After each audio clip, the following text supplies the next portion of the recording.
யோவான் 15:7 நீங்கள் என்னிலும் என் வார்த்தைகள் உங்களிலும் நிலைத்திருந்தால் நீங்கள் கேட்டுக்கொள்வது எதுவோ அது உங்களுக்கு செய்யப்படும். நீங்கள் மிகுந்த கனிகளை கொடுப்பதினால் என் பிதா மகிமைப்படுவார், எனக்கும் சீஷராய் இருப்பீர்கள். ஜெபத்தை குறித்து கடந்த பல வாரங்களாக போதித்து வருகிறோம். முதல்ல நாம் ஏன் ஜெபிக்க வேண்டும் என்பதை குறித்து போதித்தேன். எனக்கு கடவுளுக்கு தான் எல்லாம் தெரியுமே, நான் ஏன் ஜெபிக்கணும், நான் என்ன சொல்ல போறேன், அவருக்கு தெரியாத நான் சொல்ல போறேன்னா எனக்கு என்ன தேவைங்கிறது கூட அவருக்கு தெரியும்.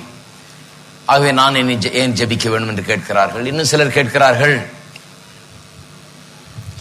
நான் என்ன ஜெபித்து என்ன கேட்டாலும் அவர் செய்யறதான் செய்ய போறார், அவருடைய நோக்கம் அவருடைய சித்தத்தை தான் நிறைவேற்ற போகிறார், ஆகவே நான் என்ன ஜெபித்து என்ன பிரயோஜனம், ஆகவே நான் ஏன் ஜெபிக்க வேண்டும். இதுக்கெல்லாம் பதில் அளித்து பிரசங்கம் பண்ணினேன். அதன் பிறகு விசுவாசமும் ஜெபமும் என்கிற தலைப்பிலே பல வாரங்கள் பிரசங்கித்தேன். எப்படி வார்த்தைகளை, விசுவாச வார்த்தைகளை எப்படி ஜெபத்திலே பயன்படுத்துவது, எப்படிப்பட்ட வார்த்தைகள் ஜெபத்திலே பயன்படுத்தப்பட வேண்டும், வார்த்தைகளை கொண்டு எப்படி ஜெபிப்பது என்பதை குறித்து நான் போதித்தேன். இப்பொழுது மூன்றாவது பகுதியாக பதில் பெறுகிற விதத்தில் ஜெபிப்பது எப்படி, 100% ஜெபிக்கும் போதெல்லாம் ஜெபித்து கேட்டதையெல்லாம் பெற்றுக்கொள்ளக்கூடிய அளவுக்கு எப்படி ஜெபிப்பது என்கிறதை குறித்து நான் போதித்து வருகிறேன். ஏற்கனவே சொன்னபடி இயேசுவின் போதனையில வாசித்து பார்த்தால், இயேசுவின் ஜெபத்தை பார்த்தால் ஒரு காரியம் திட்டவட்டமாய் விளங்குகிறது. எப்போதும் பிதா அவருக்கு செவி கொடுக்கிறாராம். எப்போதும் அவருக்கு செவி கொடுக்கிறார்னு சொல்லுகிறார். செவி கொடுத்ததினால உமக்கு ஸ்தோத்திரம் சொல்றார். ஜெபம் பண்றதுக்கு முன்னாடியே நீர் எனக்கு செவி கொடுத்ததினால உமக்கு ஸ்தோத்திரம் என்று சொல்லுகிறார். ஏனென்றால் செவி கொடுப்பார் என்கிற அவ்வளவு நிச்சயம். ஆகவே இயேசுவினுடைய ஜெபத்தையும் அவர் ஜெபத்தை குறித்த போதனைகளையும் கவனிப்போம் என்றால் ஜெபிக்கும் போதெல்லாம் நாம் பதிலை பெற்றுக்கொள்ள முடியும் என்கிற ரீதியில தான் அவர் போதிக்கிறார். அதை நமக்கு காட்டும்படியாக இந்த பூலோகத்துக்கு வந்தார். ஆகவேதான் அதை குறித்து ஆச்சரியப்பட்ட சீஷர்கள், எப்படி இப்படி ஜெபிக்கிறார் என்று ஆச்சரியப்பட்டவர்கள். இவ்வளவு நாள் ஜெபம் பண்ணிட்டு இருந்தவங்க தான் இவங்க. ஜெபமெல்லாம் தெரியும் அவங்களுக்கு. இருந்தாலும் அவரை பார்த்து கேட்கிறார்கள், ஜெபம் பண்ண எங்களுக்கு கற்றுத்தாரும் என்று. ஏன்னா இவர் வேற விதமா ஜெபம் பண்றாரு, இவர் பண்ற விதமே வேற விதமா இருக்குது, இவருடைய ஜெபமே அற்புதமான ஜெபமா இருக்குதுன்னு சொல்லி கேட்டார்கள். ஆகவே ஜெபத்துக்கு பதிலை பெற்றுக்கொள்கிற விதத்திலே ஜெப முடியும். 100% கேட்டால் கேட்டதை பெற்றுக்கொள்ள முடியும் என்கிற விதத்தில் நாம் ஜெபிக்க முடியும். அதற்கு 9 வழிமுறைகளை ஏற்கனவே போதித்திருக்கிறேன். இன்றைக்கு 10வது வழிமுறைக்கு செல்ல போகிறோம்.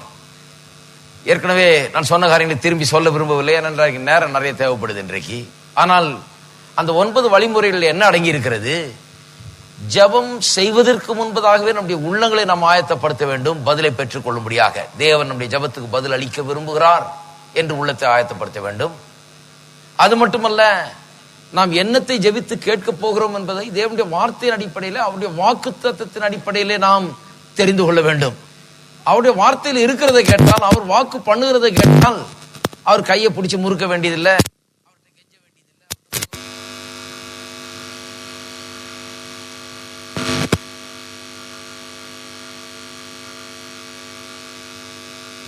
என்னை பேச வைக்கக்கூடியதாக, என்னை தியானிக்க வைக்கக்கூடியதாக இருக்க வேண்டும். அப்பொழுதுதான் என் கேட்டதை நான் பெற்றுக்கொள்ள முடியும்.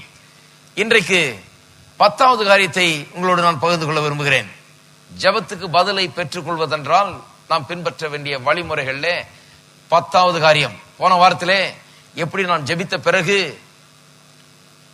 கர்த்தர் நமக்கு ஒரு செயல் திட்டத்தை தர வேண்டும் என்று எதிர்பார்க்க வேண்டும். அந்த எதை ஜெபித்து கேட்டோமோ அந்த ஜெபத்திற்கான பதிலை பெறுவதற்கு கர்த்தர் ஒரு பிளான் ஆஃப் ஆக்ஷன் நமக்கு தருவார். வெறும் ஜெபம் பண்ணிட்டு உட்கார்ந்துட்டு இருக்கிறது இல்ல. கர்த்தர் என்ன சொல்றாரு, சரி ஜெபம் பண்ணிட்டேன், இப்ப நான் கிரியை செய்ய தயார், நீ இப்பொழுது இதெல்லாம் செய்யும் சொல்லி வழி நடத்துவார், வழிகாட்டுவார். அந்த ஒரு பிளான் ஆஃப் ஆக்ஷன், ஒரு செயல் திட்டத்தை கர்த்தர் நமக்கு தருவார்.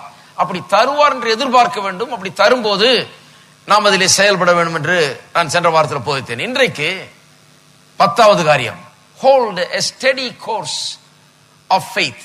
அதாவது விசுவாசத்திலே தொடர்ந்து ஒரே சீராக நாம் செல்ல வேண்டும். தொடர்ந்து நாம் விசுவாசித்து எதை கேட்டோமோ அதை பெற்றுக்கொள்வோம் என்று நம்பி விசுவாசித்து அதையே அறிக்கை செய்து அதையே எதிர்பார்த்து அந்த விசுவாசத்தை விட்டு கொஞ்சம் கூட விலகாமல் அதே கோர்ஸ்ல அதே வழியை அப்படியே பின்பற்றி கொண்டு அதை அடைகிற வரைக்கும் அப்படியே நாம் செல்ல வேண்டும். Hold a steady course. அப்படியே நேரா பிடிச்சிட்டு போக வேண்டியதான், ஒரே ஹைவே தான், நேரா அங்க போய் கரெக்டா நம்ம போக வேண்டிய இடத்துல விடுகிறது.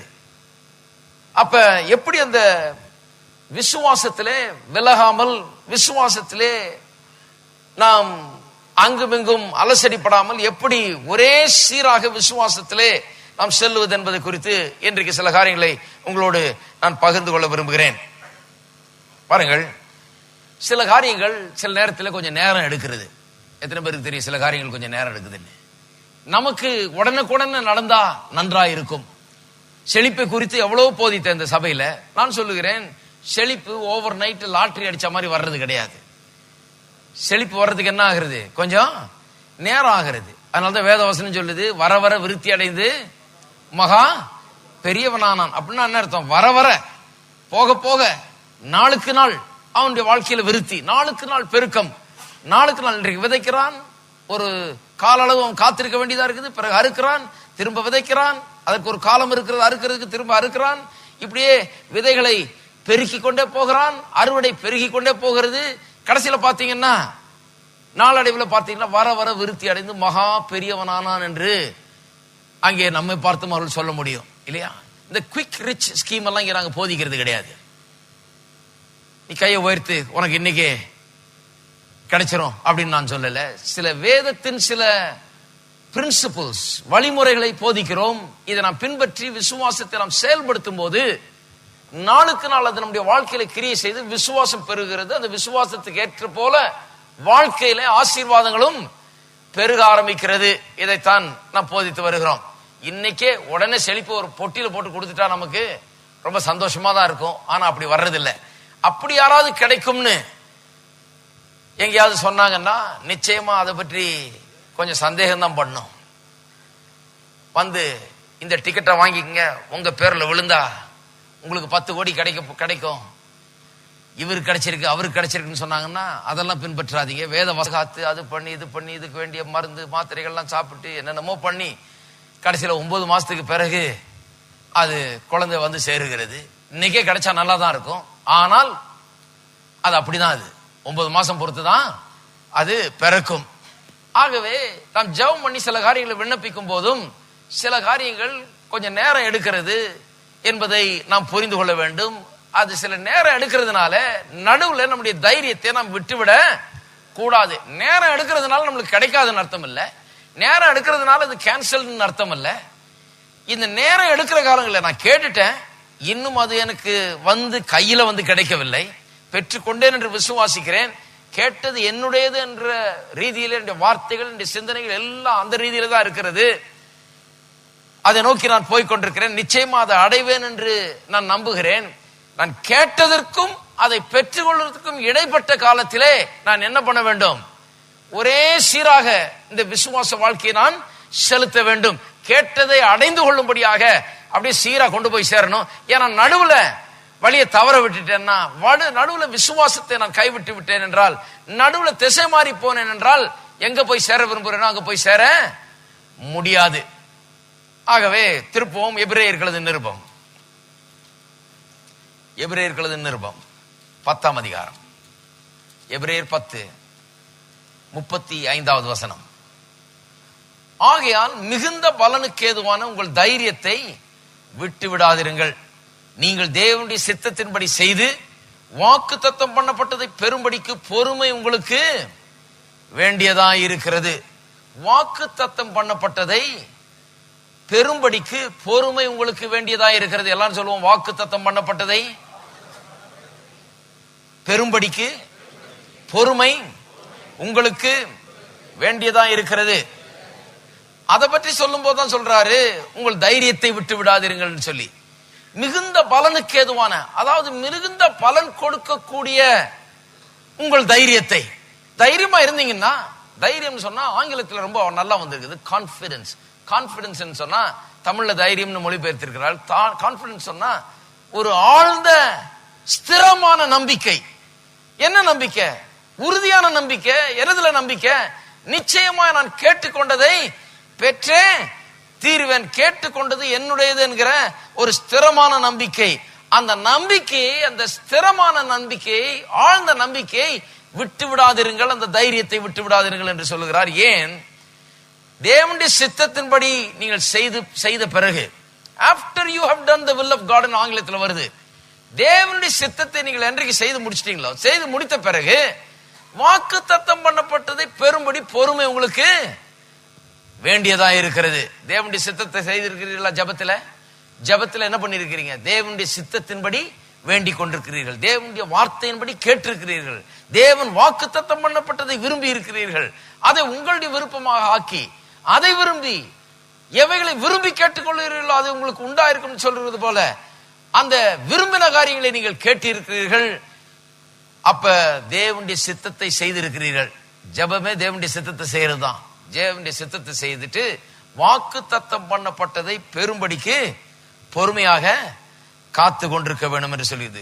அதாவது இந்த கான்பிடன்ஸ், தைரியம் என்று சொன்னால் என்ன என்பதை கொஞ்சம் விளக்கி காண்பிக்கிறேன். கான்பிடன்ஸ் என்று சொன்னால் it is a bold, courageous expectation grounded in proven reliability. அதாவது கான்பிடன்ஸ், அருமையான ஒரு வார்த்தை பாருங்க. கான்பிடன்ஸ் சொன்னா ஒரு நம்பிக்கை. ஒருத்தர் செல்ஃப் கான்பிடென்டா இருக்காருன்னு சொன்னா தான் மேல ஒரு நம்பிக்கை இருக்குது, அவருக்கு பல அனுபவங்கள் இருக்குது, இதை செஞ்சு முடிச்சிருக்காரு முன்ன, இதெல்லாம் அவருக்கு ஒரு பெரிய காரியம் இல்ல, அதனால ஒரு பெரிய தன்னம்பிக்கை அவருக்குள்ள இருக்கிறது. இங்க சொல்லி இருக்கிறது கர்த்தருடைய வார்த்தையின் பேர்ல இருக்கிற நம்பிக்கை. கர்த்தருடைய வார்த்தை சொல்லுகிறதை அவர் செய்கிறார் என்பதை மறுபடியும் மறுபடியும் மறுபடியும் நாம் பார்த்திருக்கிறோம். மறுபடியும் மறுபடியும் அது நிரூபிக்கப்பட்டிருக்கிறது. கர்த்தருடைய வார்த்தையில சொல்லப்பட்டவெல்லாம் அப்படியே நடக்கிறது.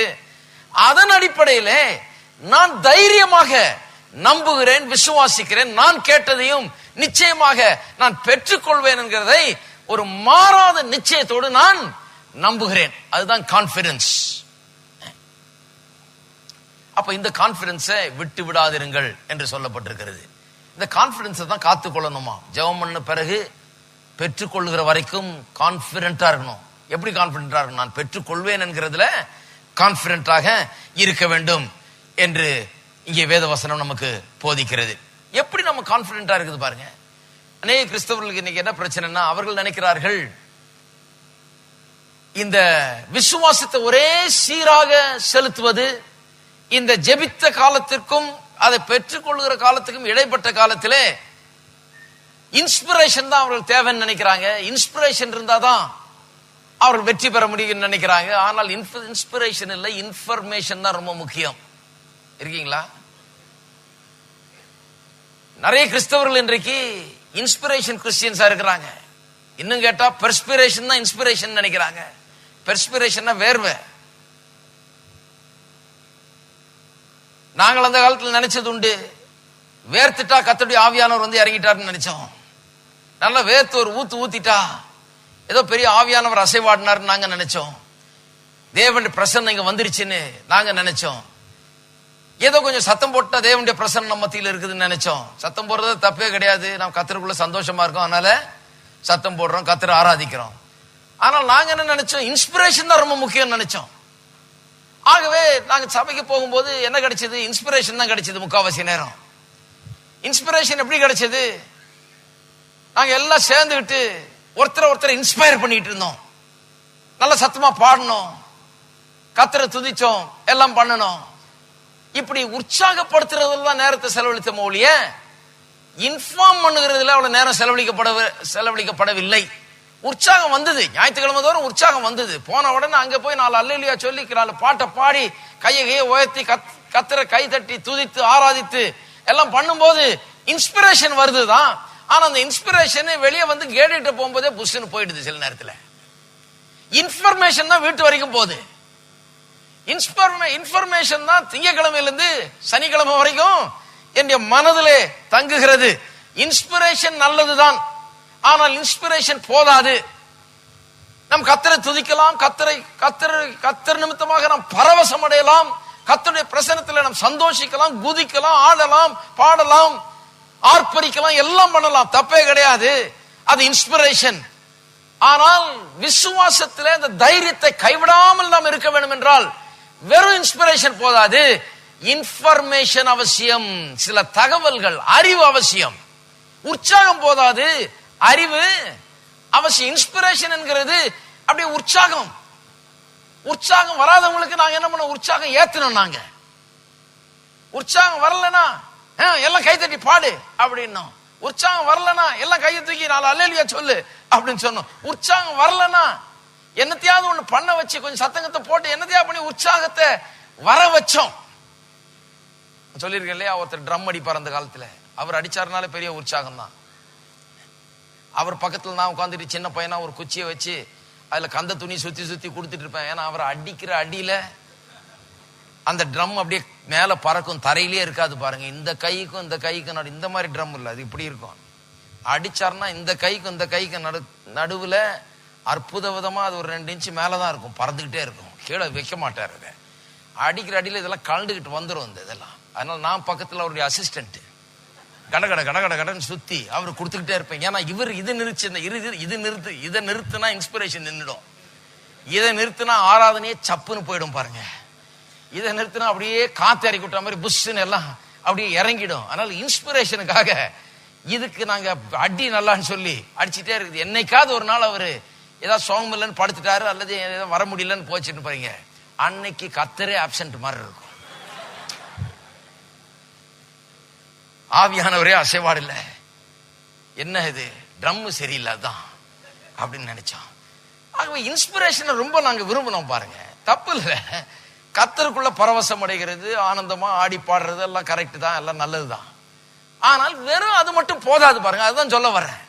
இதெல்லாம் பண்ணிட்டு இன்ஃபர்மேஷன் சரியா இல்லைன்னா எவ்வளவு இன்ஸ்பிரேஷன் இருந்தாலும் அந்த இன்ஸ்பிரேஷன் எல்லாம் கொஞ்ச நேரத்துல காத்துல பறக்கிறது மாதிரி போயிடுது. ஏனென்று சொன்னால் அறிவுதான், சத்தியத்தை அறிவீர்கள், சத்தியம் உங்களை விடுதலை ஆக்கும். இன்ஸ்பிரேஷன் நல்லது, ஆனால் சத்தியத்தை அறிகிற அறிவு அதை விட மேலான ஒன்று. ஆகவே ஆராதனைகள்ல அறிவை ஊட்டுகிற காரியம் அதிகமாக நடக்க வேணும். அதனால தான் இப்படி பிரசங்கம் பண்ணிட்டு இருக்கிறோம். யாக்கோபு எழுதின நிருபத்துக்கு திருப்போம். யாக்கோபு எழுதின நிருபம் 1ஆம் அதிகாரம் 2ஆம் வசனத்திலிருந்து வாசிக்கிறேன். என் சகோதரரே, நீங்கள் பலவிதமான சோதனைகளில் அகப்படும் போது உங்கள் விசுவாசத்தின் பரீட்சையானது பொறுமையை உண்டாக்கும் என்று அறிந்து அதை மிகுந்த சந்தோஷமாக எண்ணுங்கள். நாம் எபிரேயர் 10:35 என்ன வாசித்தோம்? நாம் வாக்கு தத்தம் பண்ணப்பட்டதை பெறும்படிக்கு பொறுமை நமக்கு அவசியம்னு. இங்க பொறுமை எப்படி வருகிறது என்பதை குறித்து போதிக்கிறது. எப்படி வருதான்? பலவிதமான சோதனைகள் நாம் அகப்படும் போது, இக்கட்டான சூழ்நிலையில் நாம் இருக்கும் போது, ஜெபித்துட்டோம் இன்னும் கையில நாம் பார்க்கல பதில, ஜெபித்துட்டோம் இன்னும் கையில பெறல பதில, அப்ப சோதனையின் நேரம் மாதிரி இருக்குது. அப்பொழுது விசுவாசத்தின் பரீட்சையானது பொறுமையை உண்டாக்கும் என்று அறிந்து அதை மிகுந்த சந்தோஷமாக எண்ணுங்கள். யாக்கோபு சொல்லுகிறார், நீங்கள் இப்படி பலவிதமான சோதனைகள் அகப்படும் போது விசுவாசத்தின் பரீட்சையானது பொறுமையை உண்டாக்கும் என்று அறிந்தாதான் அதை மிகுந்த சந்தோஷமா எண்ண முடியும். எதை அறிந்தால்? இது பொறுமையை உண்டாக்கும் என்று அறிந்தால் ஏன் சந்தோஷப்பட முடியும்? பொறுமையை உண்டாக்கும் என்று அறிந்தால், பொறுமையை அது உண்டாக்கினால் நான் வாக்குத்தத்தம் பண்ணப்பட்டதை பெற்றுக்கொள்வேன். அதை பெற்றுக்கொள்வதற்கு எனக்கு பொறுமை தேவை. நான் இப்படி இந்த இடைப்பட்ட காலத்தில் இப்படிப்பட்ட சோதனைகள் அகப்படும் போது இந்த விசுவாசத்தின் பரீட்சையானது பொறுமை எனக்குள் உண்டாக்குகிறது. பொறுமை எனக்கு நல்லது, பொறுமை எனக்குள்ள வளரட்டும், பொறுமை எனக்குள்ள அதிகரிக்கட்டும். ஏனென்றால் அது எவ்வளவுக்கு அளவு அதிகரிக்கிறதோ அவ்வளவுக்கு அளவு எனக்கு என்ன வாக்கு பண்ணப்பட்டிருக்கிறதோ அதை நான் பெறுவதற்கு முடியும். நிச்சயமாக அதை பெறுவேன். ஆகவே தான் அதை மிகுந்த சந்தோஷமாக எண்ணுவேன். சில நேரத்தில் கஷ்டமா தான் இருக்குது, இப்படிப்பட்ட காரியங்களை அனுபவிக்கிறது சில நேரத்தில் கஷ்டமா இருக்குது. சில நேரத்தில் எப்படா பதில் வரும், எப்ப நான் பதில கையில பெறுவேன் என்று பார்த்து கொண்டிருக்கிறோம். ஆனா அந்த நேரத்தில் பொறுமை நமக்குள்ள வளர்க்கப்படுகிறது. பொறுமை வளர்க்கப்படும் போது என்ன ஆகிறது?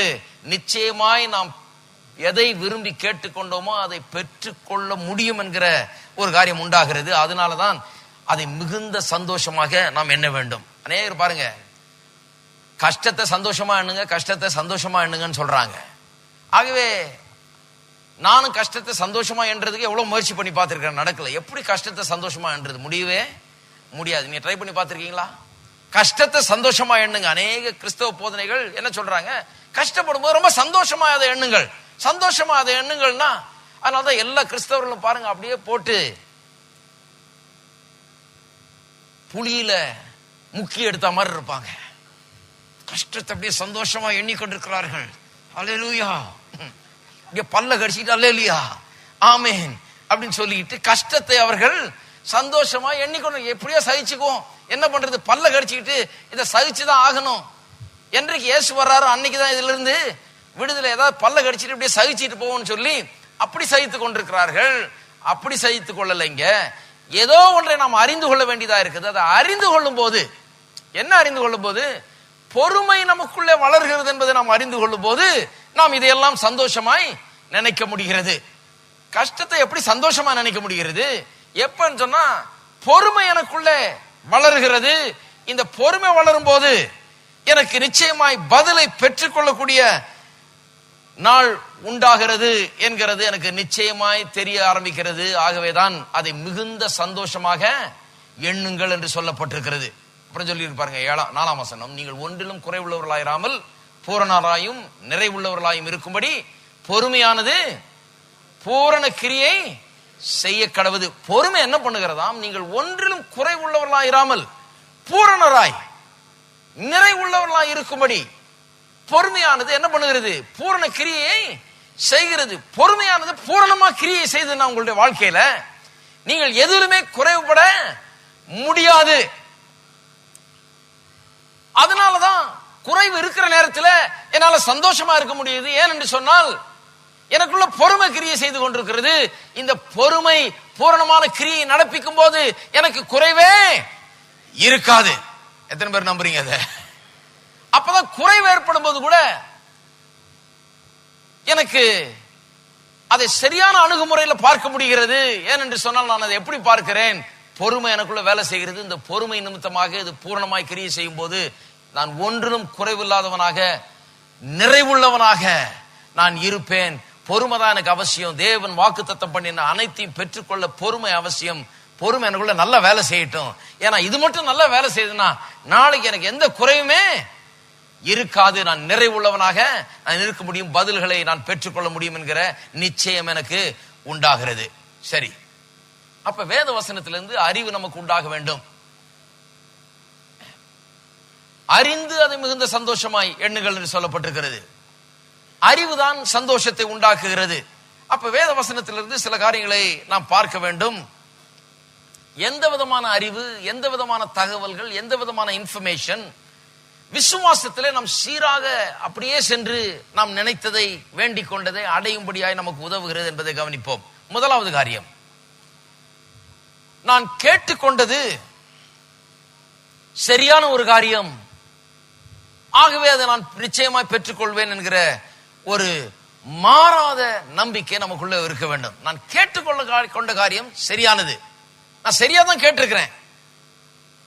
நான் தப்பா கேட்கல. நான் சரியான காரியத்தை தான் கேட்டிருக்கேன். கர்த்தரிடத்துல சரியான விதத்துல தான் நான் கேட்டிருக்கிறேன் என்கிற நிச்சயம் நமக்கு முதலாவது இருக்க வேண்டும். அந்த நிச்சயம் எப்படி உண்டாகும்? ஒண்ணு, கர்த்தருடைய வார்த்தையின்படி கேட்டால் அந்த நிச்சயம் ஒவ்வொருவருக்குள்ளும் இருக்கும். கர்த்தருடைய வார்த்தையின்படி, கர்த்தருடைய வாக்குத்தத்தத்தின்படி நான் கேட்டிருந்தால் நிச்சயமாக எனக்குள்ள நிச்சயம் இருக்கும். ஏனென்றால் கர்த்தர் சொன்னார் அது தர்றேன்னு. நான் இப்படி இருக்க வேண்டும் என்று கர்த்தர் விரும்புகிறார். ஆகவே அதன்படி கேட்டிருக்கிறேன். ஆகவே எனக்கு உள்ள நிச்சயம் இருக்கிறது. இரண்டாவது, என்னுடைய உள்ளத்தின் நோக்கங்கள் தூய்மையானதாக சரியானதாக இருந்தால் நான் கேட்டுக்கொள்ளதை பெற்றுக்கொள்வேன் என்கிற நிச்சயம் எனக்கு இருக்கும். அநேகர் கேட்டுக்கொள்வது எதுக்குன்னா, கர்த்தாவே அவருக்கு இது கிடைச்சிருச்சு, எனக்கும் அதனால வேணும். அவருக்கு மட்டும் கொடுத்திருக்கிறீர், எனக்கு இது வேணும். ஒரு காம்படிஷன் மாதிரி. அல்லது எனக்கு இது கிடைச்சிருச்சுன்னா நான் எல்லாருக்கும் இதை காமிக்கலாம் அப்படிங்கிற ஒரு ஷோ ஆஃப் நேச்சர் பாருங்க. ஆனால் இருதயத்திலே நோக்கங்கள் உண்மையா இருந்தால், தூய்மையானதா இருந்தால், புனிதமான நோக்கங்கள் உள்ளே இருந்தால், கர்த்தருடைய நோக்கங்கள் என்னுடைய வாழ்க்கையில் நிறைவேற வேண்டும், கர்த்தர் எனக்காக என்ன வைத்திருக்கிறாரோ நான் அதை அடைய வேண்டும். அதை அடையும் போது கர்த்தருடைய நாமம் மகிமைப்படும். அதன் மூலமாக கர்த்தர் எவ்வாறு இருக்க விரும்புகிறாரோ அவ்வாறு நான் இருக்க முடியும் என்று அப்படி விரும்பி காரியங்களை வேண்டிக் கொள்ளுகிறவர்கள் உள்ளத்திலே தூய்மை உள்ளவர்களா இருக்கிறார்கள். அவர்கள் வேற எந்த நோக்கத்துக்காக கேட்கல. கர்த்தர் அவர்கள் அதை பெற வேண்டும் என்று விரும்புகிறார். ஆகவே அதை கேட்டிருக்கிறார்கள். கர்த்தருடைய நோக்கங்கள் நிறைவேற வேண்டும், ஆகவே அதை கேட்டிருக்கிறார்கள். கர்த்தருடைய நாமம் மகிமைப்பட வேண்டும், ஆகவே அதை கேட்டிருக்கிறார்கள். ஆகவே அது நிச்சயமாய் கிடைக்கும் என்கிற மாறாத நிச்சயம் அவர்களுக்குள்ளே இருக்கும். மூன்றாவது ஒரு காரியம், நான் விரும்பி கேட்டுக்கொண்ட காரியங்கள் அவைகள் வேத வசனத்தில் இருக்கிறது மட்டும் அல்ல, அதை எப்படி மற்றவர்கள் அடைந்தார்கள் என்பதை குறித்த போதனைகள் வேத வசனத்தில் அடங்கி இருக்க வேண்டும். அதை நான் முன் உதாரணமாக மற்றவர்களிலே அதை காண வேண்டும். Your course is correct if you know that the principles that are governing your course of action is proven by precept and example. மற்றவருடைய உதாரணம் மட்டுமல்ல வேத வசனத்தின் போதனை, வேத வசனத்தின் போதனை மட்டுமல்ல மற்றவருடைய உதாரணம், மற்றவருடைய வாழ்க்கையிலேயும் நான் அதை காண வேண்டும். எப்படி இந்த காரியங்கள்லாம் நடக்கிறது என்பதை நான் பார்க்க வேண்டும். இதை வேத வசனம் திட்டவட்டமாக போதிக்கிறது. அதனால முற்பிதாக்களை குறித்து சொல்லும் போது அவர்கள் எப்படி விசுவாசத்தினாலும் பொறுமையினாலும் தேவனுடைய வாக்குத்தத்தங்களை சுதந்திரித்துக் கொண்டார்கள் என்பதை குறித்து நமக்கு சொல்லுது. ஏன்னா அவங்கள பாருங்கிறது. ஆபிரகாமை பார், எப்படி அவர்கள் சுதந்திரித்துக் கொண்டான், எப்படி அவனுக்கு அந்த அற்புதம் நடந்தது என்பதை பார். ஏனென்றால் அப்பேற்பட்ட அற்புதங்கள் உன்னுடைய வாழ்க்கையில் நடக்கும். அது ஒரு பிரின்சிபல். இப்படிதான் தேவன் செயல்படுகிறார், இப்படிதான் விசுவாசம் உண்டாகிறது, இப்படிதான் விசுவாசம் செயல்படுகிறது. விசுவாசம் இருக்கும்போது எப்படி ஒரு மனுஷனுடைய வாழ்க்கை மாறுகிறது என்கிறதுக்கெல்லாம் ஒரு மனுஷனை உதாரணமாக கர்த்தர் இந்த வேதவசனத்தில் வைத்திருக்கிறார். அநேக உதாரணங்கள் அப்படி இருக்கிறது. ஆகவேதான் அதையெல்லாம் பார்க்கிறோம். பாருங்க, விசுவாசத்தை குறித்து ஏராளமான உதாரணங்கள் வேதவசனத்திலே நாம் வாசிக்கிறோம்.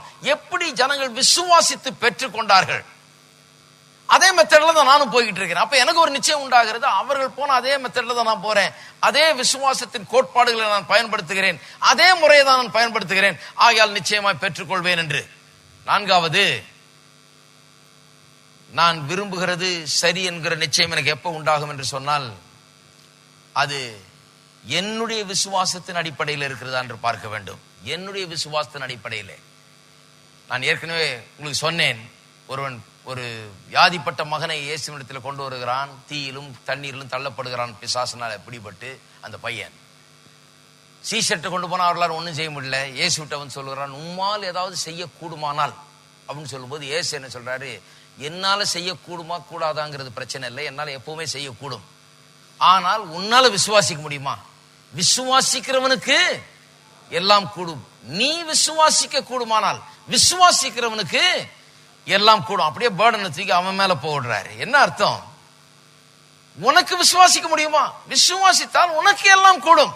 எனக்கு எல்லாம் கூடுமா, முடியுமா, நான் செய்ய முடியுமான்னு கேட்காத, உன்னால் விசுவாசிக்க முடியுமா, அப்ப உனக்கு எல்லாம் கூடும். அருமையானவர்களே, அது ஒரு பெரிய பிரின்சிபல். பாருங்க, இன்றைக்கு நாம் எதை அடைய விரும்புகிறோம், அதை நீங்கள் விசுவாசிக்க முடிகிறதா? நீங்கள் அடைவீர்கள் என்று நீங்கள் விசுவாசிக்க முடிகிறதா? யாரோ ஒருத்தர் விசுவாசித்தார், அவர் அடைந்தார் என்றது மட்டும் அல்ல, நீங்கள் விசுவாசித்து நீங்கள் அதை சொந்தமாக்கி கொள்ள முடியுமா? விசுவாசிக்கிறவனுக்கு எல்லாம் கூடும். அப்ப விசுவாசிக்கிறவனுக்கு எல்லாம் கூடும்னா எனக்கு சில காரியங்கள் கூடும், இன்னொருவருக்கு சில காரியங்கள் கூடாது. ஏன் என்று சொன்னால் அவர் என்னை போல விசுவாசிக்கவில்லை.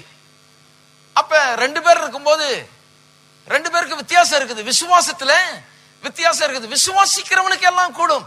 அவர் எந்த அளவுக்கு விசுவாசிக்கிறாரோ அவருக்கு அந்த அளவுக்கு கூடும். எனக்கு எந்த அளவுக்கு நான் விசுவாசிக்கிறேனோ அந்த அளவுக்கு எனக்கு கூடும். வேத வசனம் திட்டவட்டமாக இதை போதிக்கிறது. அநேகர் பாருங்க, யாருக்கோ இருக்குதுன்னு சொல்லி அவர்கள் தாங்களும் அதை செய்ய வேண்டும் என்று விரும்புகிறார்கள். அநேகர் நினைக்கிறாங்க, இன்னொருத்தரை பார்க்கறாங்க, அவரை போல நான் இருக்க வேண்டும் என்று சொல்லி. ஆனா அவரை போல இருக்கிறதுக்கு அவர் எப்பேற்பட்ட ஒரு விசுவாசத்தை உடையவராக இருக்க வேண்டியதா இருந்தது, அவர் எப்படி விசுவாசிக்க வேண்டியதா இருந்தது, அவர் எப்படி விசுவாசத்தில் வளர வேண்டியதா இருந்தது என்பதை அவர்கள் எண்ணி பார்க்கிறது கிடையாது. ஆகவே இன்னொருவரை போல இருக்க வேண்டும் என்றல்ல, என்னுடைய விசுவாசத்தின்படிதான் நான் இருக்க முடியும். ஆகவே நான் கேட்டதை நான் பெற்றுக்கொள்வேன் என்கிற நிச்சயம் எனக்கு எப்ப உண்டாகும்? நான் என்னுடைய விசுவாசத்தின்படி நான் கேட்கிறேன் என்கிற நிச்சயம் எனக்கு முதல்ல உண்டாகும். ஆகவே முதலாவது காரியம் நான் புரிந்து கொள்ள வேண்டியது என்ன? ஒரு அன்வேவரிங் அஷ்யூரன்ஸ், ஒரு மாறாத நிச்சயம் எனக்குள்ள இருக்க வேணும். எதை குறித்து நான் கேட்டது கரெக்ட், சரியான விதத்துல தான் அதை கேட்டிருக்கிறேன், சரியான வேத வசனத்தின் அடிப்படையில தான் கேட்டிருக்கிறேன். நான் அதை நான் தூய்மையான உள்ளத்தோடு கேட்டிருக்கிறேன். தேவனுடைய நோக்கங்கள் நிறைவேற முடியாது, தேவனுடைய நாம மகிமைக்காக கேட்டிருக்கிறேன். அது சரியான முறையில தான் அதை நிறைவேற நான் முயற்சி எடுத்துக் கொண்டிருக்கிறேன். அது நிச்சயமாய் நிறைவேறும் என்று நான் விசுவாசிக்கிறேன். ஆகவே எனக்கு அது கூடும் என்று விசுவாசிக்கும் போது உள்ளே ஒரு மாறாத நிச்சயம் நமக்கு உண்டாகிறது. இரண்டாவது, இந்த கேட்ட பிறகு போய் அடையிறதுக்கும் கேட்கறதுக்கும் நடுவுல அப்படியே சீரா போகிறதுக்கு இன்னொரு காரியம் என்ன பண்ண வேண்டும் என்று சொன்னால், எதற்கு சில காரியங்கள் நேரம் எடுக்கிறது என்பதை நாம் சரியாக புரிந்து கொள்ள வேண்டும். ஏன் நேரம் எடுக்குது சில காரியங்கள் என்பதை புரிந்து கொள்ள வேண்டும். முதலாவது காரியம், விசுவாசம் வளர்வதற்கு அநேக நேரத்தில் நேரம் தேவைப்படுகிறது. எதுக்கு நேரம் எடுக்குது? சில நேரத்தில் பதிலை பெறுவதற்கு ஏன் நேரமாகிறது? விசுவாசம் வளர்வதற்கு நேரம் தேவைப்படுகிறது. அந்த வேத வசனத்தில் பார்க்க நிறைய உதாரணங்கள் இருக்கு பாருங்க, அதெல்லாம் வாசிக்க விரும்பல. ஆனால் புதிய ஏற்பாட்டில் வாசித்து பார்த்தீங்கன்னா, இயேசுவினுடைய வாழ்க்கையிலே அநேகர் வந்து அவரிடத்தில் சுகத்தை பெற்றார்கள். சுகத்தை பெறும்போது உன்னுடைய விசுவாசம் உன்னை ரட்சித்ததுன்னு சொல்றாரு. அந்த 12 வருஷம் பெரும்பாடுள்ள ஸ்திரீ வந்து வஸ்திரத்தின் ஓரத்தை தொடுகிறாள். தொட்ட உடனே என்னுடைய வல்லமை உன்னை ரட்சித்ததுன்னு சொல்லல, சொல்லி இருக்கலாம், அவருடைய வல்லமை தான் அது. இருந்தாலும் அவருக்கு எப்பவுமே வல்லமை இருக்குது. இவளுடைய விசுவாசம் தான் அவளுக்கு அதை பெற்று தந்தது. அவ என்ன சொல்றாரு? உன்னுடைய விசுவாசம் உன்னை ரட்சித்தது என்று சொல்லுகிறார். அதுக்கு அடுத்த கதையை பார்த்தீங்கன்னா, இதெல்லாம் மத்தேயு 9ஆம் அதிகாரத்தில் இருக்குது. அதுக்கு அடுத்த கதையை பார்த்தீங்கன்னு சொன்னா, 2 குருடர்கள் வருகிறார்கள். அவர்கள் தாவீதின் குமாரனை எங்களுக்கு இறங்கும் என்று கேட்டுக்கொண்டு வருகிறார்கள். அவர்கள் கூப்பிட்டு கேட்கிறாரு, நான் இதை உனக்கு செய்ய முடியும் என்று நீ விசுவாசிக்கிறாயா? ஆமாண்டவர் என்று சொல்லுகிறான். உடனே அவன் சொஸ்தமாகிறான், அவர்கள் சொஸ்தமாகிறார்கள். அப்ப அவர் சொல்றாரு, உங்களுடைய விசுவாசம், நீ விசுவாசத்தை உனக்கு ஆயிற்று, உங்களுடைய விசுவாசம் உங்களை ரட்சித்தது என்று சொல்லுகிறார். இப்ப மார்க் எழுதின சுவிசேஷத்துக்கு திருப்போம். விசுவாசம் வளர்றதுக்கு நேரமாகிறது. ஆகவேதான் சில நேரத்தில் ஜெபத்துக்கு பதில் உண்டாகிறதுக்கு நேரமாகிறது என்பதை எடுத்து காண்பிக்க விரும்புகிறேன். மார்க் 4ஆம் அதிகாரம் 26ஆம் வசனம். பின்னும் அவர் அவர்களை நோக்கி, தேவனுடைய ராஜ்யமானது ஒரு மனுஷன் நிலத்தில் விதையை விதைத்து இரவில் தூங்கி பகலில் விழித்திருக்க அவனுக்கு தெரியாத விதமாய் விதை முளைத்து பயிராகிறதற்கு ஒப்பாயிருக்கிறது. எப்படி என்றால், நிலமானது முன்பு முளையும் பின்பு கதிரையும் கதிரிலே நிறைந்த தானியத்தையும் பலனாக தானாய் கொடுக்கும். இங்க கவனிக்க வேண்டிய, இதை நிறைய படிச்சிருக்கோம் இதை, ஆனா இன்னைக்கு கவனிக்க வேண்டியது என்னன்னா 28வது வசனம். ஏன் இப்படி நேரமாகிறது என்று சொல்லுகிறார். அதாவது தேவனுடைய ராஜ்யம் எப்படி இருக்கிறதா, ஒரு மனுஷன் கொண்டு போய் விதையை விதைக்கிறானாம். விதைத்து விட்டு தூங்கி பகல்ல விழித்து இருக்க, இப்படி பல நாட்கள் தூங்கி தூங்கி விழித்திருக்கிறான். தூங்கி தூங்கி எந்திரிக்கிறான். பல நாட்கள் விதைத்து விட்டு பல நாட்கள் கழிகிறது. அதன் பிறகு விதை முளைத்து பயிராகிறதுக்கு ஒப்பாக தேவனுடைய, இப்படிதான் தேவனுடைய ராஜ்யத்தில் எல்லாம் நடக்கிறது என்று சொல்லுகிறார். விதைக்கிறான், பகல்ல தூங்கி இரவுல தூங்கி பகல்ல விழித்திருக்கிறான். இப்படி பல நாட்கள் செய்கிறான். அப்படி அவனுக்கு தெரியாத விதமாய் இப்படி தூங்கி எந்திரிக்கிற காலத்துல விதை முளைத்து பயிராகிறதற்கு தேவனுடைய ராஜ்யம் ஒப்பாய் இருக்கிறது. இப்படிதான் தேவனுடைய ராஜ்யத்தில் காரியங்கள் நடக்கிறது என்று சொல்லுகிறார். எப்படி என்றால் 28ஆம் வசனம் கவனிங்க. எப்படி என்றால், நிலமானது, எல்லாம் சொல்லுங்க, நிலமானது. அப்ப வந்து விதையில் இல்ல விஷயம், நிலமானது. நிலமானது பயிரை உண்டாக்க வேண்டும், நிலமானது விளைச்சலை கொடுக்க வேண்டும். விதை போயிடுச்சு, நிலம் தான் என்ன பண்ணுது, கொஞ்சம் நேரம் எடுக்கிறது. விதையை விதைத்தாகி விட்டது. ஆனால் இந்த விதை உள்ள போய் இந்த நிலத்தில் சேர்ந்து அது தண்ணீர் பாய்ச்சப்பட்டு அது வேரூன்றி அது முளை கிளம்பி வந்து அது பயிர் உண்டாகிறதுக்கு ஒரு கால கட்டம் இருக்கிறது. எல்லாத்துக்கும் ஒரு சீசன் இருக்கிறது. ஒரு சில மரங்களை வச்சா 4 வருஷம் கூட ஆகிறது. ஏனென்றால் வச்சு அது வேரூன்றி அது முளைச்சி வெளியே வந்து பிறகு கனி கொடுக்கிறதுக்கு ஒரு காலம் என்று இருக்கிறது. அது நிலத்தோடு சம்பந்தப்பட்டது. விதையை கொண்டு நிலத்தில் வைக்கிறோம். நிலமானது முன்பு முளையும் பின்பு கதிரையும் கதிரிலே நிறைந்த தானியத்தையும் பலனாக தானாய் கொடுக்கும். நிலம் கொடுக்குமா? நிலத்துக்கு விதையை கொடுக்கிறான். நிலம் எப்ப கொடுக்க போகுது? நிலம் கொஞ்சம் டைம் எடுத்துக்குது. அப்ப வார்த்தை நமக்குள்ள போகிறது, உள்ள விசுவாசம் வளர ஆரம்பிக்கிறது.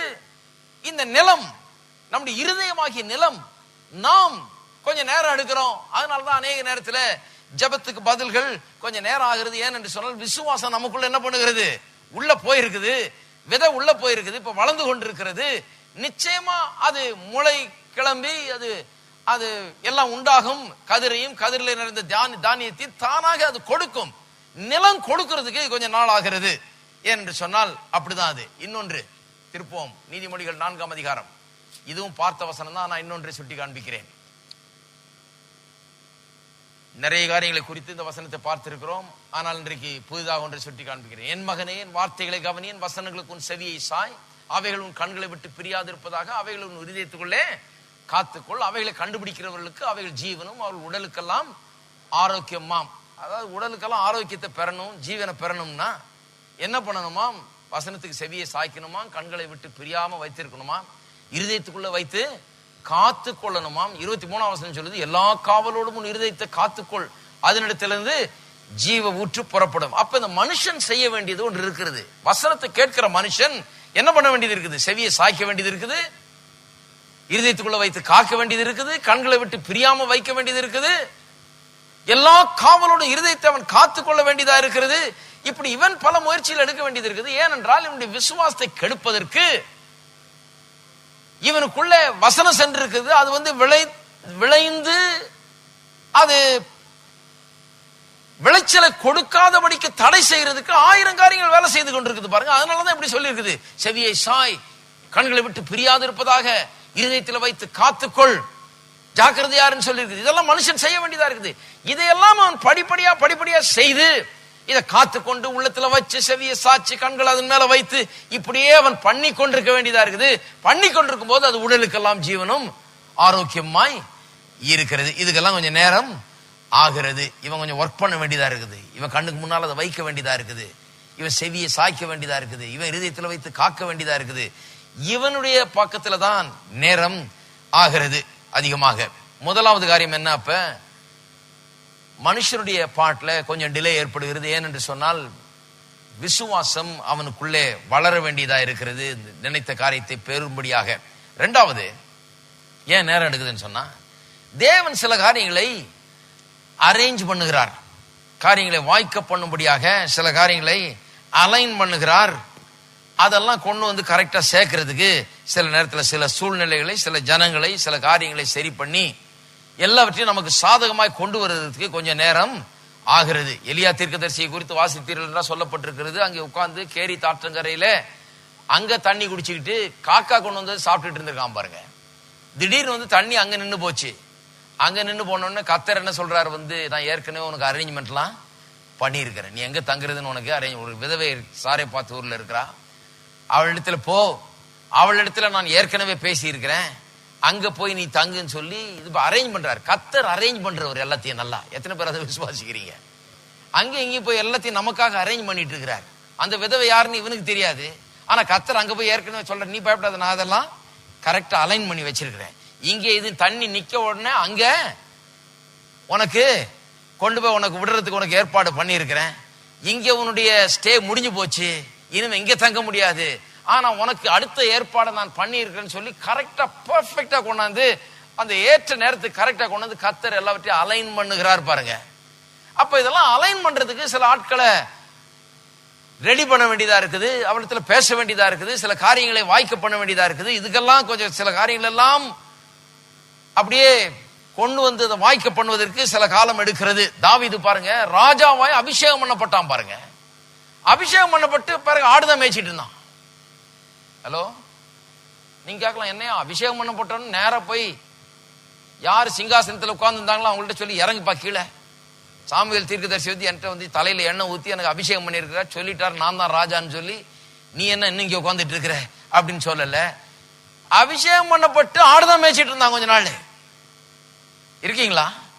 ஆடு மேய்ச்சிட்டு இருந்து கரெக்டா கர்த்தர் எல்லாம் சூழ்நிலை எல்லாம் ஒழுங்கு பண்றாரு. பெலிஸ்தியர் அவங்க வந்து அங்க சேனையை கொண்டு வந்து நின்று பெரிய யுத்தம் நடக்குது. அங்க ஒரு ராட்சசனை போல ஒருத்தன் நின்றுகிட்டு கோலியாத்துன்னு சொல்லி தினந்தோறும் சவால் விட்டு இஸ்ரவேலின் தேவனை நிந்தித்து கொண்டிருக்கிறான். எல்லா ஜனங்களும் நினைக்கிறாங்க, என்ன கர்த்தர் எப்படி விட்டுட்டாரு, இவன் நிந்திக்கும்படியா கர்த்தர் விட்டுருக்கிறாருன்னு. கர்த்தர் ஒன்னும் விடல, கர்த்தர் எல்லாத்தையும் அரேஞ்ச் பண்ணிட்டு இருக்கிறாரு. இவனை எப்படி ராஜாவாக்குறதுன்னு சொல்லி இப்படி ஒரு தடியனை கொண்டு வந்து அங்க நிறுத்தி அவனுக்கு கொஞ்சம் அவன் திமிர்ல பேசுறான் பாருங்க.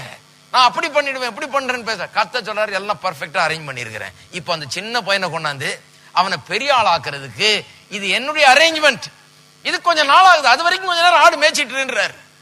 ஹலோ, தப்பே இல்லை அதுல, தப்புன்றீங்களா? அது வரைக்கும் கொஞ்ச நாள் மேய்க்கலாம் ஆடு, பரவாயில்ல. ராஜாதான், ராஜாவென்று அபிஷேகம் பண்ணப்பட்டவன், ஆனாலும் அங்க காட்டுல ஆடு மேய்ச்சிட்டு இருக்கிறான்.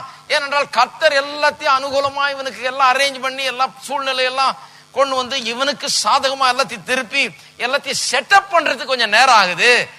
அப்ப நான் காத்திருக்கிற நேரத்துல நான் எப்படி நினைக்க வேணும், கர்த்தாவே உமக்கு ஸ்தோத்திரம், எல்லாத்தையும் எனக்காக நீ செட்டப் பண்ணிட்டு இருக்கிறதுனால உமக்கு ஸ்தோத்திரம்.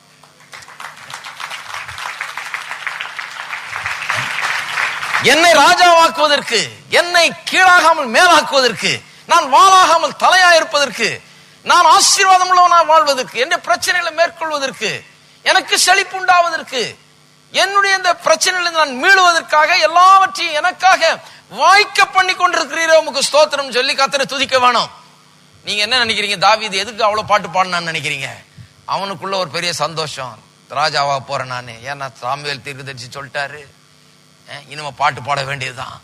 கர்த்தர் என்ன ராஜாவா தெரிந்தெடுத்த பெரிய ஒரு, அவன் ஆடு மேய்ச்சாலும் பாருங்க அவனுக்குள்ள ஒரு பெரிய எதிர்பார்ப்பு இருக்கிறது. கர்த்தர் அந்த ஏற்ற நேரத்துல எல்லாத்தையும் கரெக்டா செட்டப் பண்ணி கொண்டாந்து கரெக்டா என்ன பண்றாரு, காரியங்களை வாய்க்க பண்ணுகிறார். கடைசியில கோலியாத் வந்தாங்க என்ன மிரட்ட, இவங்க அப்பா இவனை கொண்டு போய் சகோதரர்கள் எப்படி இருக்கான்னு பார்த்துட்டு வான்னு நினைச்சா, இவன் அதை பார்க்காம போய் இந்த ராட்சதனை பார்த்து அங்க ஜனங்க பேசிட்டு இருக்கிறத கேட்டு கடைசியில நான் போறேன்னு சொல்லி இவன் நின்று கடைசியில ஒரே கல்லுல அடிச்சு அவ்வளவு பெரிய ஆளை வீழ்த்தி இவனுடைய சரித்திரமே மாறி போச்சு, இவனுடைய வாழ்க்கையே மாறி போச்சு.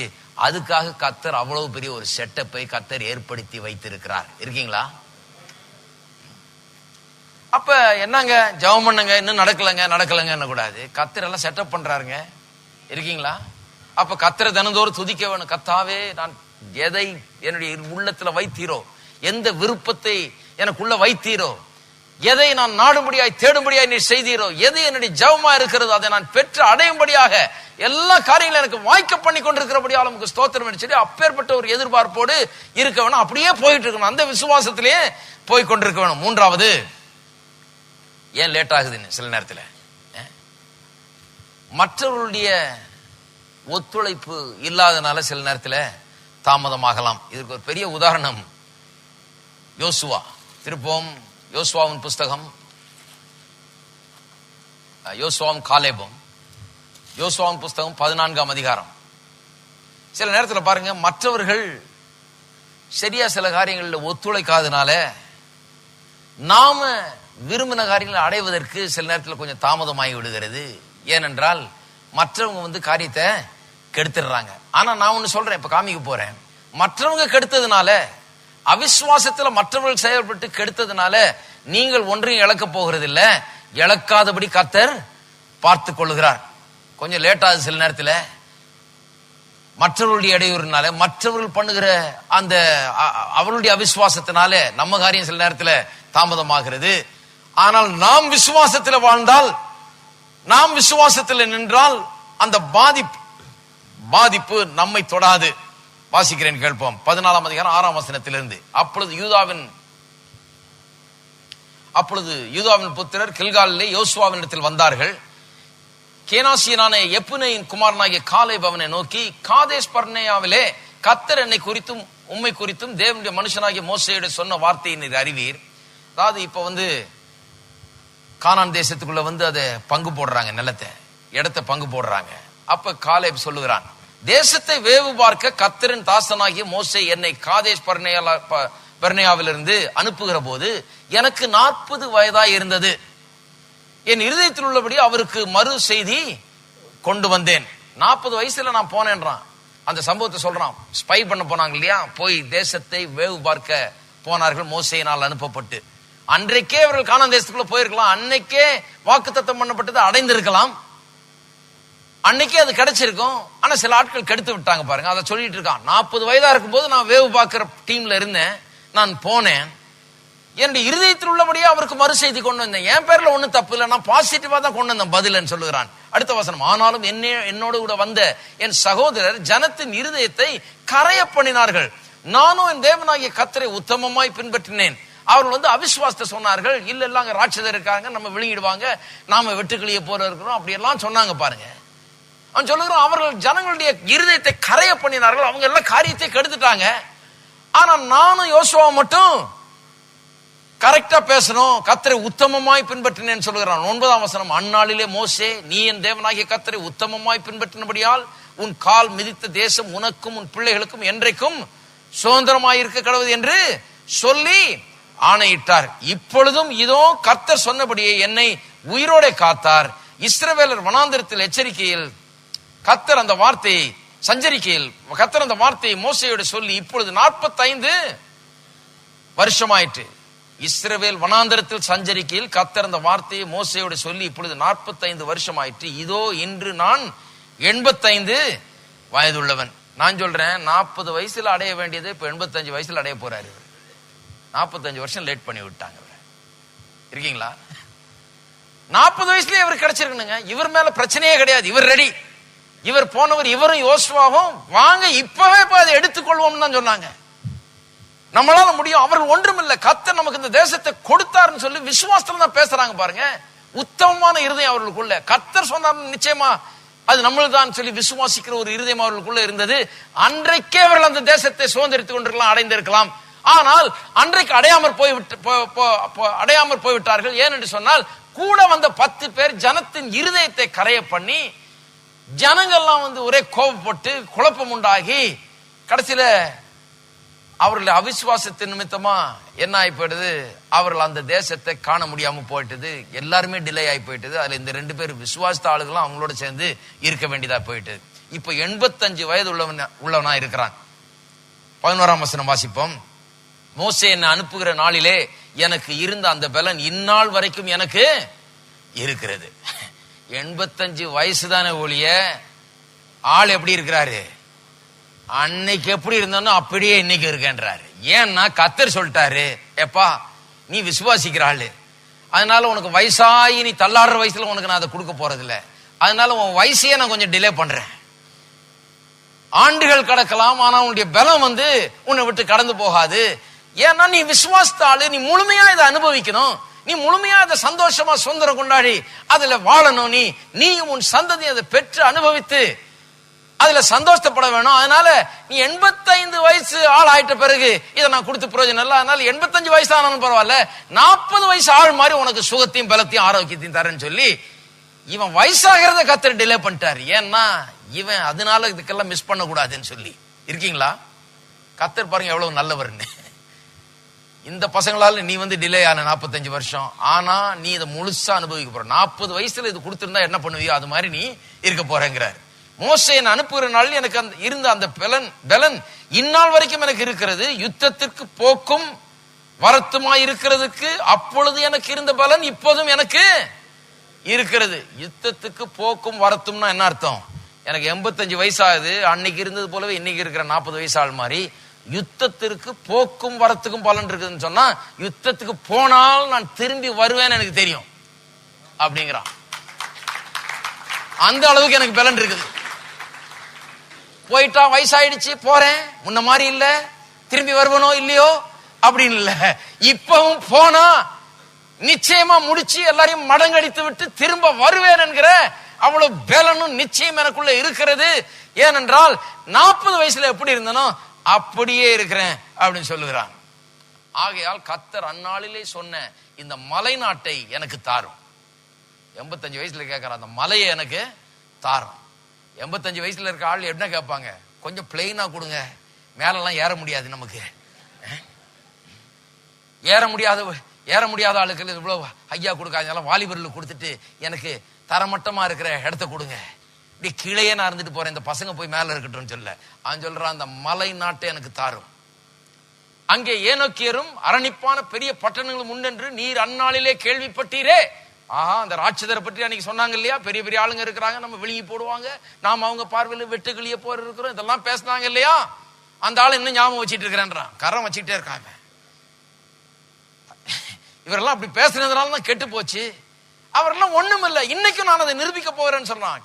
கேள்விப்பட்டீரே, கர்த்தர் என்னோடு இருப்பார், ஆனால் கர்த்தர் சொன்னபடி அவர்களை துரத்தி விடுவேன். என்ன டிட்டர்மினேஷன் பாருங்க. 85 வயசு ஆயிடுச்சு, இருந்தாலும் அந்த ஆளுங்களை பார்த்த ஆளுகள் இன்னும் மறக்கல. அந்த ராட்சதரும் உயரமா இருக்கிற ஆளுங்க, அவங்கள பார்த்து இவங்க இருதயெல்லாம் கரைஞ்சு போச்சு. அந்த ஆளுங்க அவர்களை நான் விட போறதில்லை, கர்த்தர் என்னோடு இருப்பானால் இன்னைக்கும் 85 வயசுலயும் அவர்களை துரத்தாம நானு விட போகிறது இல்லை என்று சொல்லுகிறான். இருக்கீங்களா? அப்ப நான் சொல்லுகிறேன், சில நேரத்தில் மற்றவர்களுடைய அவிசுவாச நிமித்தமாக நமக்கு சில தாமதங்கள் ஏற்படுகிறது. அப்படி ஏற்படும் போது கர்த்தர் ஒரு காரியத்தை பார்த்துக்கிறார். அந்த தாமதத்தினால நாம் ஒன்னுத்தையும் மிஸ் பண்ண போறதில்லை. கர்த்தர் முழுமையாய் நம்முடைய ஆசீர்வாதங்களை நாம் அனுபவிக்கும்படியாக கர்த்தர் நமக்காக எல்லாவற்றையும் செய்கிறவராய் இருக்கிறார்.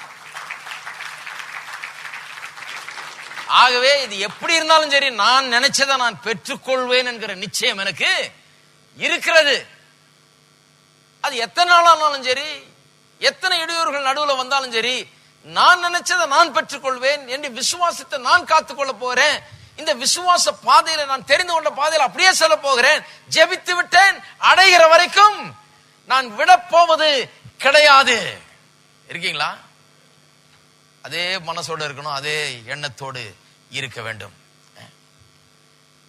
நிச்சயமாய் அடைவோம் எண்ணிட்டு தான் இருந்திருக்கான். 85 வருஷமா நாளை கவுண்ட் பண்ணிட்டு இருந்திருக்கிறாங்க. நிச்சயமா அடைவேன். அடையிற அன்னைக்கு சொல்றான், 40 வயசு மாதிரி இருக்கிற ஆளு இன்னைக்கும் அந்த விரோதிகள் எல்லாம் துரத்தி அடிக்க போகிறேன் என்று சொல்லி. 4வது காரியம், ஏன் லேட் ஆகுதுன்னு சொன்னா, இயற்கையாக சில காரியங்கள் ஒரு காலத்துக்கு பிறகுதான் நடக்க முடியும். இப்போ குழந்தை பிறகுதுன்னா 9 மாசம் சுமந்துதான் பிறக்க முடியும். அதனால்தான் ஆபிரகாமுக்கும் சாராவுக்கும் தேவன் வாக்குத்தத்தம் பண்ண போது சொல்லுகிறார், ஆதியாகமம் 18ஆம் அதிகாரத்திலே 10ஆம் வசனத்திலே இப்படி வாசிக்கிறோம். அப்பொழுது அவர், ஒரு உற்பவ கால திட்டத்தில் நிச்சயமாய் உன்னிடத்தில் திரும்ப வருவேன். உற்பவ கால திட்டத்தில்னா 9 மாசத்துக்கு பிறகு. அதாவது பெண்கள் சாதாரணமாக எவ்வளவு நாள் இந்த குழந்தையை தங்களுடைய கருவிலே வைத்து சுமக்க வேண்டுமோ அந்த கால திட்டம், அந்த கால திட்டத்தில் உன்னிடத்திலே நான் வருவேன் என்று சொல்ல. உற்பவ கால திட்டம்னு ஒன்று இருக்கு. ஒரு பெண் ஒரு குழந்தையை தன்னுடைய வயிற்றிலே சுமக்கிறாள் என்று சொன்னா எவ்வளவு நாள் சுமக்க வேண்டும் என்று ஒரு கால திட்டம் இருக்கிறது.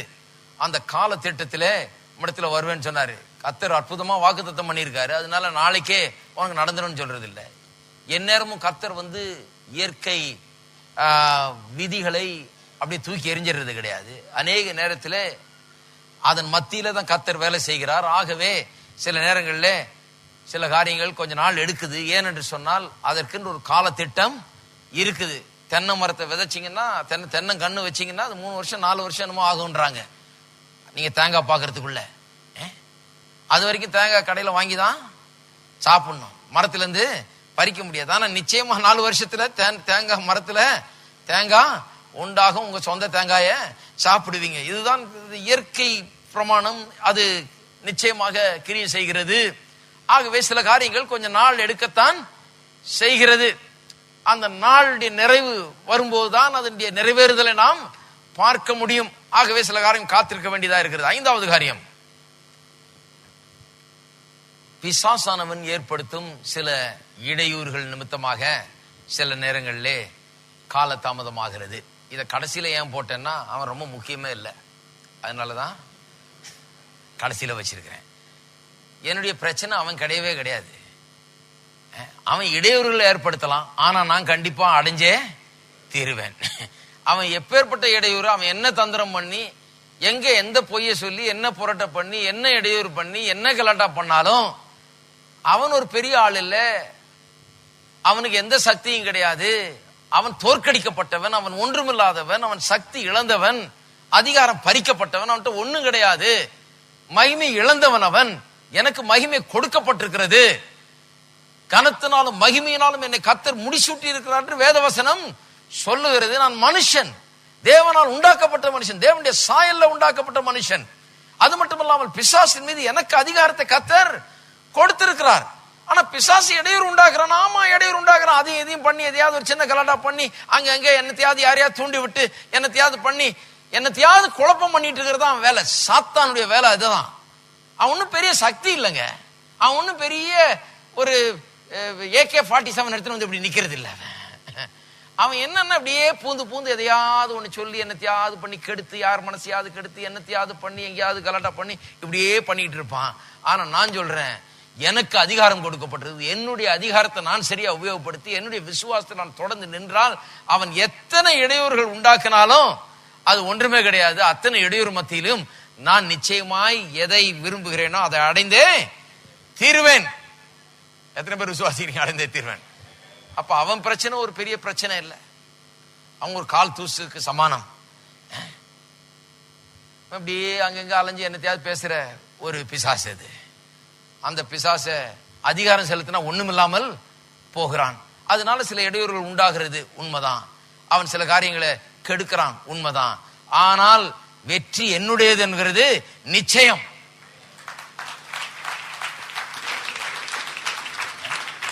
கரெக்டா சில காரியங்களை குறித்து கரெக்டா சிந்திக்கணும். ஒருத்தர் சொல்றாரு, பிசாசு ரொம்ப பிஸியா இருக்கிறான் பிரதர், இருந்துட்டு போட்டுமே. அவன் அலையிற பிசாசு, அவன் இருந்துட்டு போட்டான். அவன் எவ்வளவு பிஸியா இருந்தாலும் என்ன தோற்கடிக்க முடியாது, அவன் ஏற்கனவே தோற்கடிக்க முடியாது. பிசாசு ரொம்ப ஜாக்கிரதையா இருக்கு. இல்ல, நான் ஜாக்கிரதையா இருக்க போறது இல்ல அவங்கிட்ட. அப்படி பண்ணிடுவான் பிரதர், இப்படி பண்ணிடுவான் பிரதர், பிசாசு கொண்டு போய் தள்ளிடுவான் பிரதர், பிசாசு கவுத்துருவான் பிரதர். எனக்கு அதிகாரம் கொடுக்கப்பட்டிருக்கிறது, நான் தேவனுடைய பிள்ளை.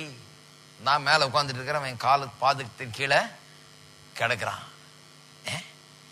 ஏதாவது தலையை தூக்குனா ஒரே நசுக்கு, காலை வச்சு நசுக்க வேண்டியதுதான் இல்லையா? அதனால பிசாசை பற்றி பெருசா பேசக்கூடாது, அந்த பெரிய ஏதோ வேலை செய்துட்டு இருக்கிற மாதிரி பேசக்கூடாது. ஏனென்றால் அவன் ஒன்றும் கிடையாது. ஆமா, சில நேரத்தில் அவன் அங்கேயும் இங்கேயும் என்னத்தையாவது ஒன்று பண்ணி யாரையாவது ஒருத்தர் தூண்டி விட்டு என்னத்தையாவது ஒன்று பண்ணி கலாட்டா பண்றான்.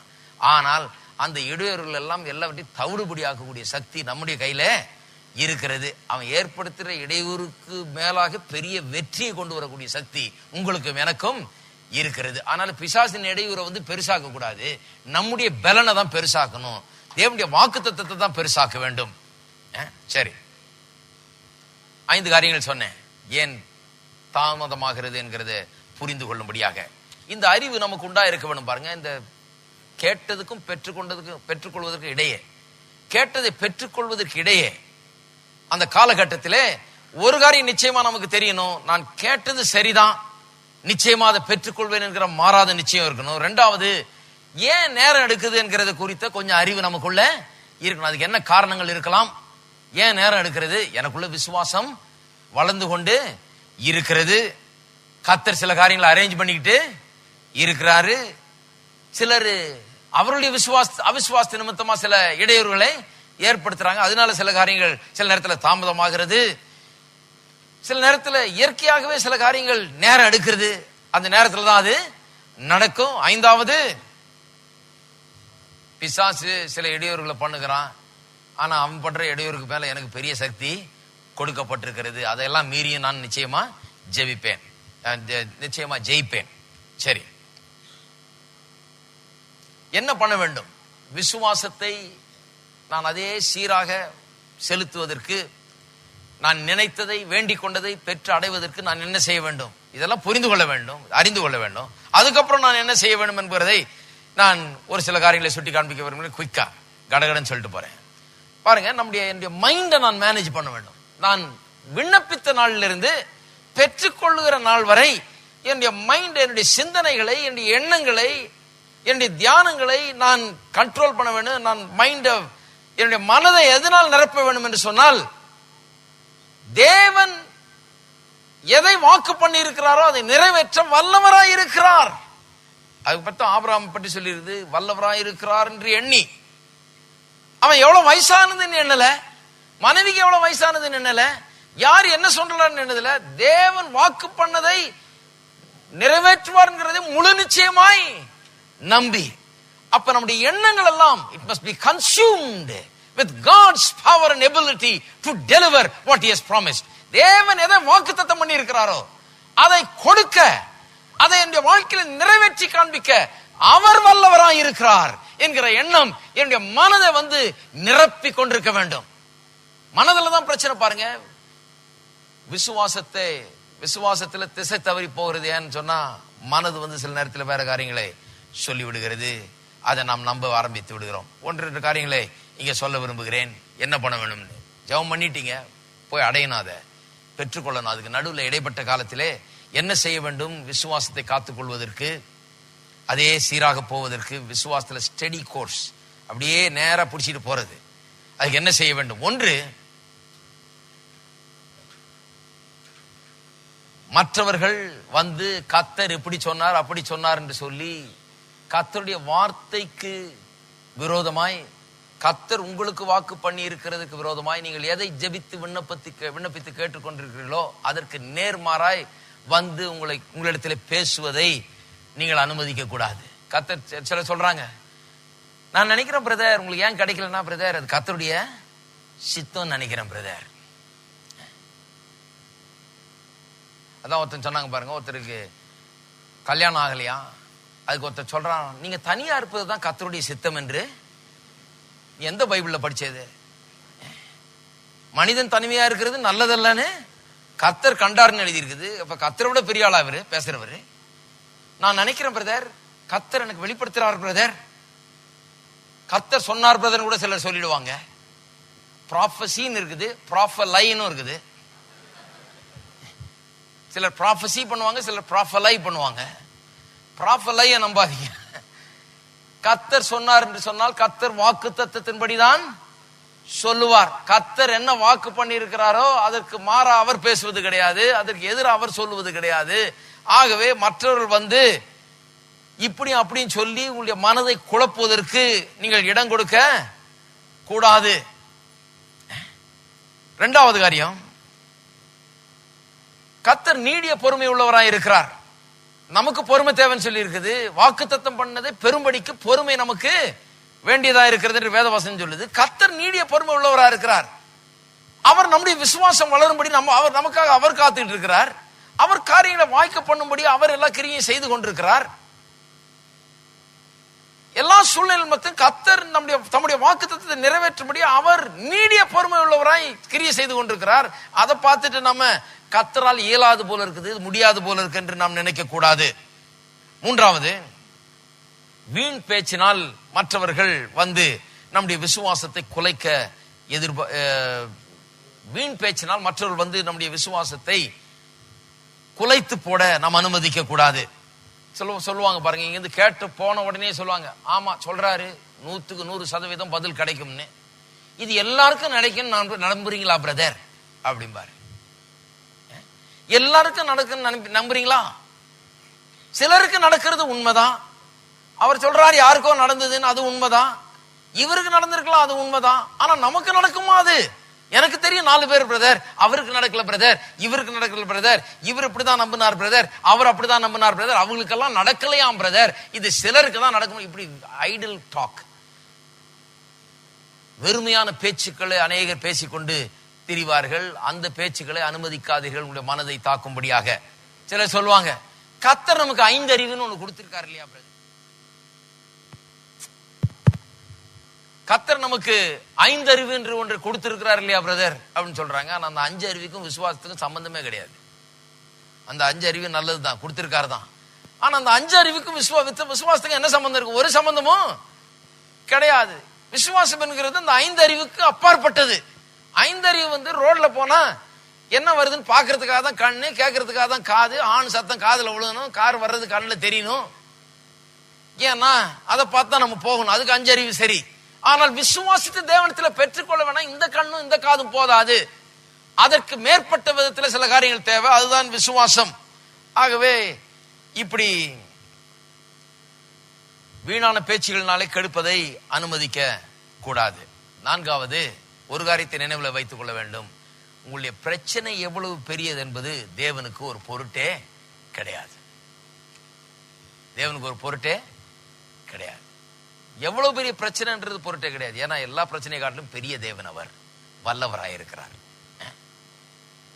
நான் அடிக்கடி சொல்லியிருக்கேன் இல்லையா, 5 அப்பத்தி 2 மீனையும் கொண்டு 5000 பேரை போஷித்தாருன்றாங்க. 5000 பேரை ஏன் போஷித்தார்னா வெறும் 5000 பேர் தான் இருந்தாங்க, அதனாலதான் 5000 பேரை போஷித்தார். இன்னும் அதிகம் பேர் இருந்தா நிச்சயமா அதிகம் பேரை போஷித்திருப்பார். 5000 பேரை போஷிக்கிறதும் ஒண்ணுதான், 5 கோடி பேரை போஷிக்கிறதும் ஒண்ணுதான். 5 அப்போ 2 மீனை வச்சு 5000 பேரை போஷித்தார்னு சொன்னா 5 கோடி பேரை போஷிக்கிறது என்ன கஷ்டம்? எல்லாம் ஒண்ணுதான். எவ்வளவு பெரிய பிரச்சனைங்கிறது பிரச்சனை இல்ல, நீங்கள் எவ்வளவு விசுவாசிக்கிறீர்கள் அதுதான் பிரச்சனை. ஆகவே கர்த்தருக்கு உங்களுடைய பிரச்சனை எவ்வளவு பெரியதுங்கிறது ஒரு பொருட்டே கிடையாது. எவ்வளவு பெரிய பிரச்சனையா இருந்தாலும் சரி, கர்த்தருடைய வாக்கு தத்தம் இவ்வாறாக இருக்கிறது, அந்த வாக்கு தத்தம் நிச்சயமா என்ற வாழ்க்கையில நிறைவேறியே தீரும். எத்தனை பேர் விசுவாசிக்கிறீங்களா? எல்லாரும் எழுந்து நின்று நாம் ஒன்றாய் சொல்லுவோம், இதை கரங்களை உயர்த்தி சொல்லுவோம். கர்த்தர் வாக்கு பண்ணினதை நான் பெற்றுக்கொள்ள எனக்கு பொறுமை அவசியம். தைரியத்தை கைவிடாதிருந்தால் நிச்சயமாய் கேட்டுக்கொண்டதை நான் அடைந்தே தீருவேன். என் விசுவாசம் வளரும். தேவன் எல்லா காரியங்களையும் வாய்க்க பண்ணுவார். எந்த பிசாசின் சக்திகளும் இதை தடுத்து நிறுத்த முடியாது. தேவன் அவர் வாக்குத்தத்தம் பண்ணதை நிறைவேற்ற வல்லவராயிருக்கிறார். என்னுடைய பிரச்சனை எவ்வளவு பெரியது என்பது தேவனுக்கு ஒரு பொருட்டே அல்ல. என்னுடைய விசுவாசம் எந்த அளவிலே இருக்கிறது என்பதுதான் முக்கியம். விசுவாசிக்கிறவனுக்கு எல்லாம் கூடும். ஆகவே நான் விசுவாசித்தால் எனக்கு எல்லாம் கூடும். நான் கேட்டதை பெற்றுக்கொண்டே தீருவேன். இயேசுவின் நாமத்திலே அது எனக்கு உண்டாயிருக்கும். ஹல்லேலூயா. கரங்களை தட்டி கர்த்தரை ஸ்தோத்திரம்.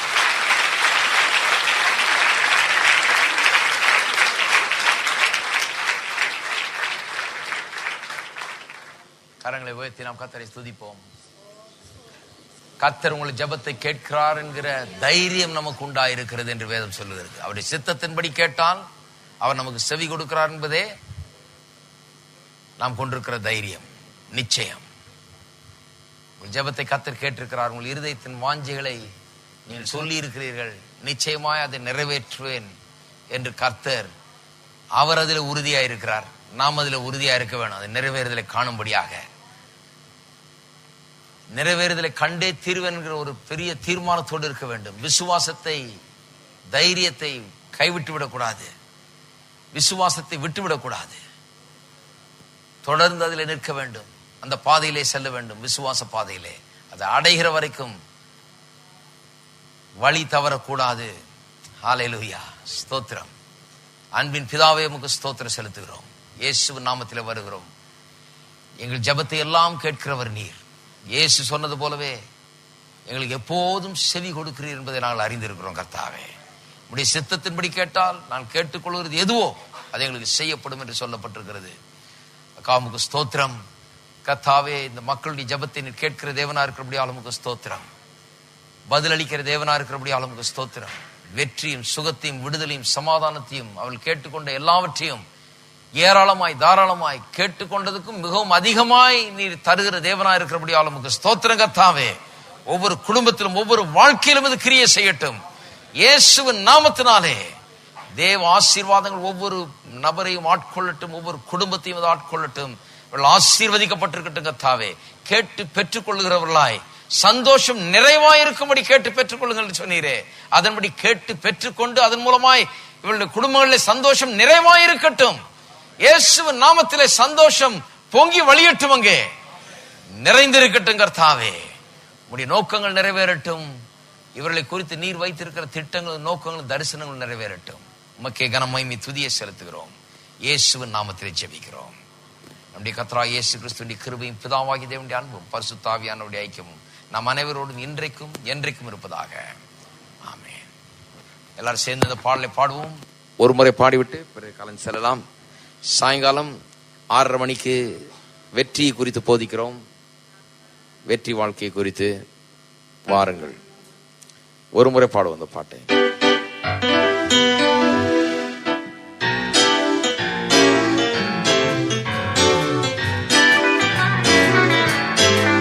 கர்த்தரும் எங்கெங்கும் என்ற உணர்வு இன்றெங்கும் உயிர் தேடுதலின் வல்லமை ஆசை வாடுதே இவ்வேளை கிறிஸ்து மகிமை பாடவே.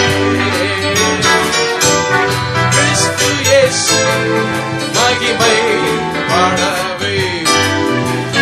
கர்த்தர் ஆசீர்வதிப்பார். எங்கெங்கும் என்ற உணர்வு இன்றைக்கும் உயிர் தேடுதலின் வல்லமை ஆசை வாடுதே இவ்வேளை கிறிஸ்து மகிமை பாடவே. கிறிஸ்து இயேசு மகிமை பாடவே.